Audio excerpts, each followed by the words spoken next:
So the other day when I was tutoring my GCSE class, one of the students asked me, so how do I revise maths topics? Like, I know the syllabus, I know the content, but how do you actually revise maths topics? And I thought, you know what? This is a very, very good question, because we're told that if you just do questions, it's enough. That's how you revise maths. But it's a lot more in depth. And in this video, I'm going to go through the step-by-step procedures of how you go about revising maths, whether you know the topic, whether you don't know the topic, so that you can get the best grade possible. And by the end of this video, you have a lot more confidence and a lot more understanding of how you go about revising maths topics. For those of you who are new here, I've been teaching maths for the past 10 plus years, from year 7 all the way up to A levels. And I do this on a weekly basis. So a lot of these patterns and what students say, I've seen it all before, and hopefully you'll get a lot of value from this video. So the first thing that I would say when you're revising maths is you first have to understand the topic, right? So I'm going to put this as understand the topic. Now that might be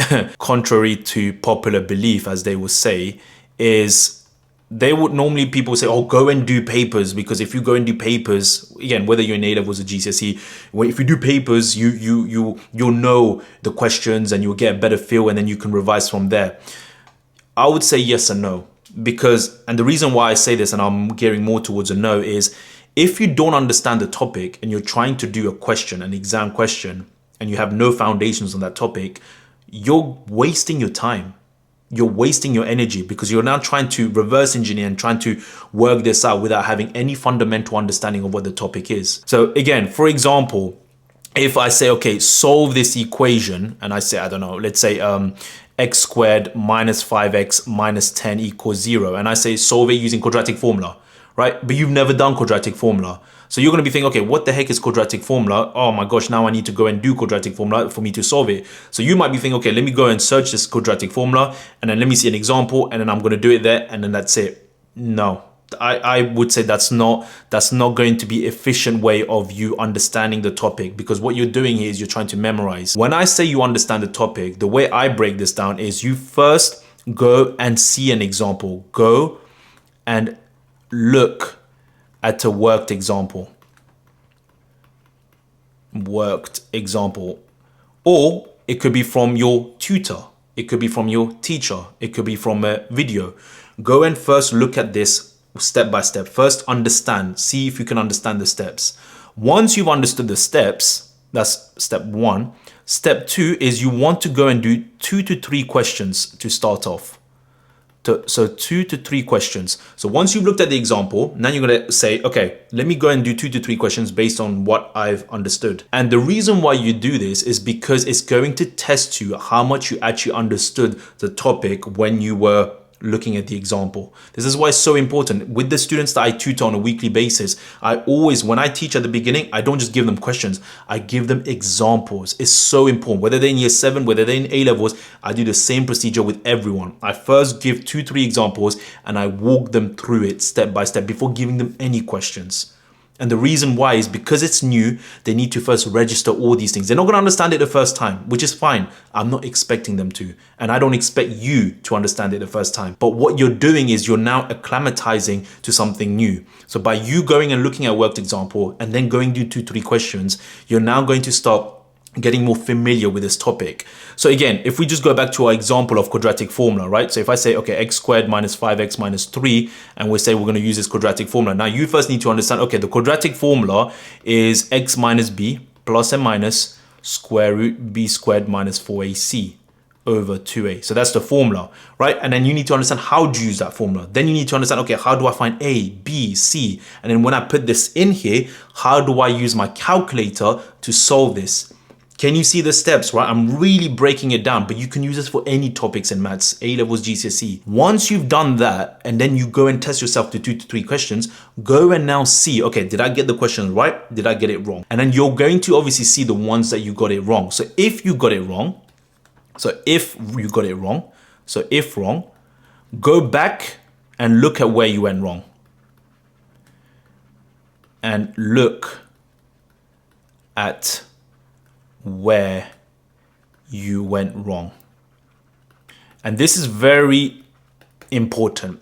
So you need to look back at the steps, right? Okay, so if you had the answer wrong, where in the method that you did was it wrong? And the reason why is so that when you're able to identify where you made that mistake, you will know, okay, I forgot to add the minus, I forgot to times the plus, I forgot to square it. Next time, you know not to do that again. So there's no point of just saying, okay, I got the wrong answer and I move on. No, you got the wrong answer, but then you need to go back and see where you went wrong.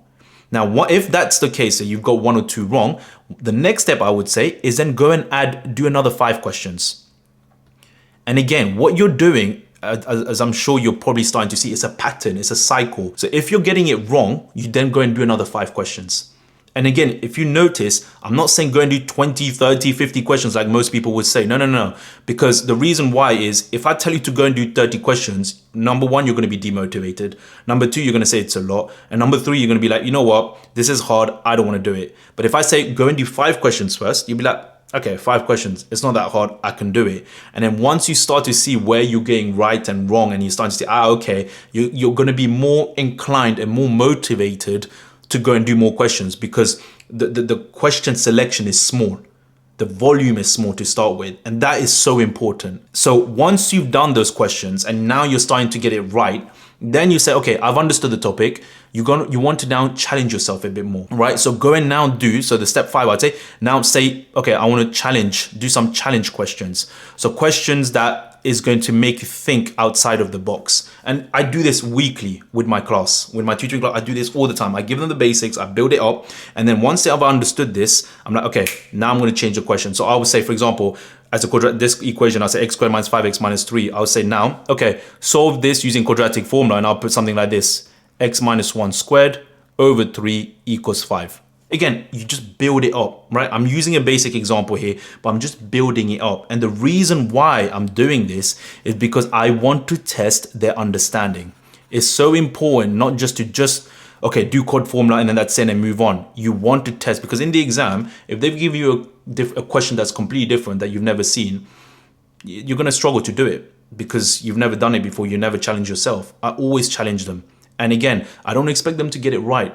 I expect them to think, connect. If you go and look at all my videos, the shorts, my Instagram videos, look how I interact with the kids. Look how I interact with my students. I always ask questions because I want them to think. This is critical learning. So you can already see, right? Look how much we're doing from understanding the topic. It's so important. Once you've done those challenging questions, then I would say, okay, now you can start looking at exam questions. Once you've done the challenging questions and you're getting better, you can do the exam questions. But before doing the exam questions, what I would say as well actually is, once you've done the challenging questions, then on the step 6, because now you've done the step, you want to increase your volume. So volume, you want to increase your volume. So volume of questions. And the reason why I think this is important, especially at the end, is because now you've built the tolerance and you've built the capacity to do more questions. So remember at the beginning, I said, I'm not going to say, if I say to you, if you do 20, 30 questions at the beginning, you're going to feel demotivated and you're not going to do it. But if now you've done this and you build your capacity, now if you increase the volume and say, okay, do another 15 questions, another 20 questions, it's not going to feel that much because you've built the tolerance of that topic.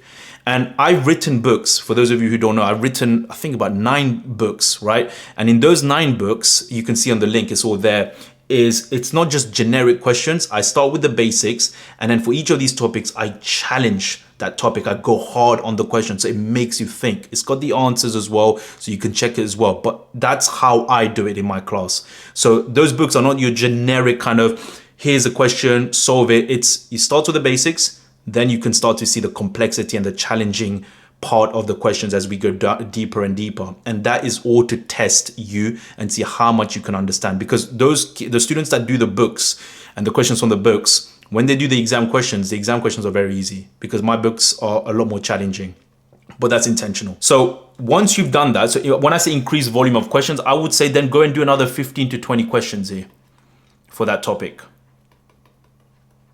Right? So if it's quadratic formula, go and do 15, 20. Spice it up a bit, change things around, add more volume. But what you're doing is, you might think, oh my gosh, but sir, like I've got exams and I can't. No. You don't understand. This is a way of practicing for the exams. Exams is not like, exam revision is not just doing past papers and thinking that's enough. You are practicing. You are also helping yourself in preparation to the exam by doing these amount of questions, because you are now challenging yourself. You're doing harder questions, but you're also doing repetition. It all adds up, right? But once you've done that, then I would say step 2, then you can start going and looking at exam questions. And again, here, you're not going to get everything right. And this is going to really test your level of understanding of the topic. So you might have a question that you've not seen before, which is okay. That's not a problem. So here, if you're getting questions wrong, then you want to go and see, okay, why did I get it wrong? Where did I get it wrong? This is important, right? Because if you're able to understand these 2 things, where I went wrong, why you went wrong, you'll be able to know, okay, this was either a silly mistake, it was maybe, so again, the answers to this, what I would say is, for example, is it because of silly mistake? You forgot to, add the minus, times the minus, your multiplication didn't go right. Was it because you didn't understand? And again, that's fair enough. That's absolutely fine. Like, that happens as well. So you didn't understand the question. Is it because you didn't have enough time? So you were rushing. You didn't have enough time. So again, understanding the reason why you made the mistake is going to allow you to quickly rectify the mistake itself. But if you get the mistake and you don't know why you went wrong or where you went wrong, you're going to make that mistake again. So the quicker you're able to diagnose where you went wrong and the reason behind it, the quicker you can then move forward and make sure that doesn't happen again. And with exam questions, what I say is don't do exam questions. So my thing is don't do exam questions if you don't know the topic. If you don't know the topic. And the reason behind that is you're wasting time. It's a waste of time. Like, a lot of people will say just do the exam questions and then you'll learn from there. But again, if you don't know the found, it's like this, right? If you've never driven before, do you think by going and on a car and doing it for the first time, you're going to learn? Maybe yes, to an extent you're going to, right? But you also need to understand, okay, how does a clutch work? How does the steering wheel work? How does,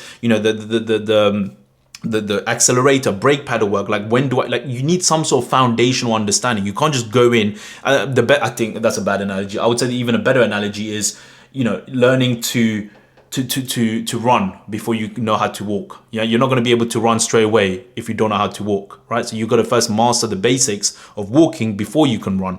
So even with this is, if you don't know the topic, don't do the exam questions. Go and learn the topic. Now, yes, one can say, oh, if I do the exam questions, I can see what the topics I don't know. That's fair. But then the topics that you don't know, go and learn those topics. That's important. So this is what I would say, in my opinion, how you want to revise maths. Now, of course, if you're now nearer to the exam, you should be in a position where you should know most of the topics really now. It should just be practice, just doing little tweaks here and there. But if you're revising for the long run, whether you're in the A-levels or GCSE, you want to first understand what you're doing. And when you do the exam questions, don't worry if you get it wrong, but because you have that foundations to work with, you'll be able to understand quicker where you went wrong and why you went wrong. So I hope this video has helped you out and you got value from this. If it does, a thumbs up would be greatly appreciated, so I know that it's helping you. I'll see you guys on the next one.